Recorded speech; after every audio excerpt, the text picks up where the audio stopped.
家好，上次同大家介紹咗一個0.6 litre 嘅養生壺啦，覺得唔夠大，可能要2-3個人煲嘢嚟飲嘅話咧，我就今日同大家介紹呢個我 Covid 前年買用咗幾年，非常好用而且又耐用嘅養生壺。咁呢個壺咧，我最主要係用嚟煲湯啦。呢一個養生壺仲有個隱藏嘅用法嘅，就係咩咧？嗱。見到咧，我開始想煲湯啦，呢紫菜魚蛋湯啦，然後咧就落咗2粒呢個柴魚粉嘅湯啦。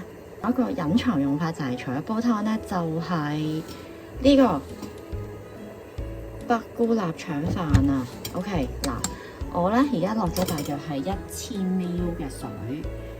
OK， 咁然後跟住咧已經盡嘅啦。OK。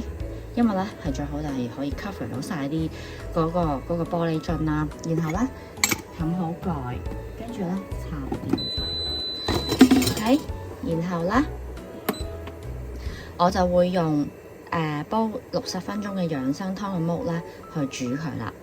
OK， 開始1個鐘後咧就有飯有湯有飯食有湯飲噶啦。哇，好香！好香嘅菇味啊！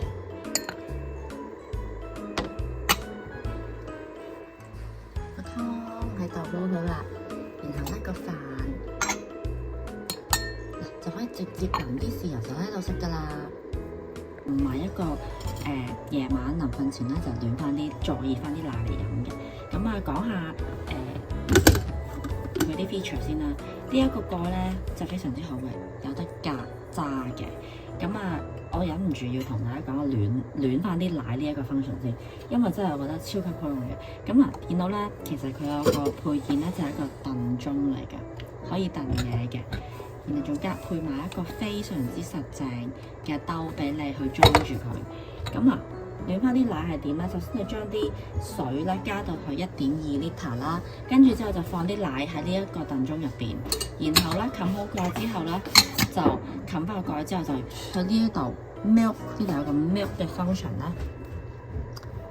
嗱，我而家冇插電掣 ，OK， 你只要開着佢之後轉去 milk 咧，就會大約係20分鐘左右啦，就可以暖翻啲奶噶啦。大家都知道奶係唔可以煲滾佢嘅，咁所以咧呢個 function 咧真係非常非常之貼心嘅。咁除咗係可以煲翻熱啲奶啦，然後仲可以咧就係燉一啲藥材啦、煲粥啦，同埋燉燕窩嘅，仲有可以整 yogurt 嘅。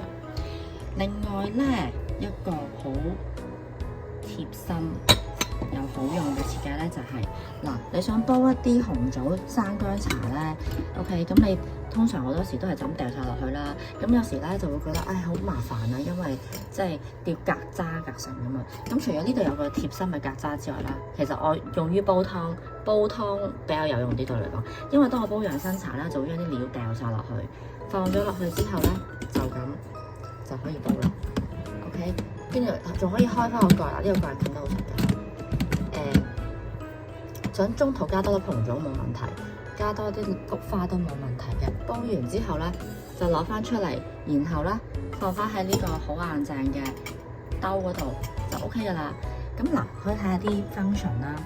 最正係可以煲2個鐘頭湯嘅。例如啲素湯或者番茄湯啊，咁我都會用呢個啦。跟住咧就可以愛嚟煲一啲涼茶啦，煲一啲花果茶啦，同埋煲水咧都 OK 嘅。咁呢一個咧就係我對俾大家分享俾大家一個非常之貼心又耐用又正嘅養生壺，真係好襟用㗎。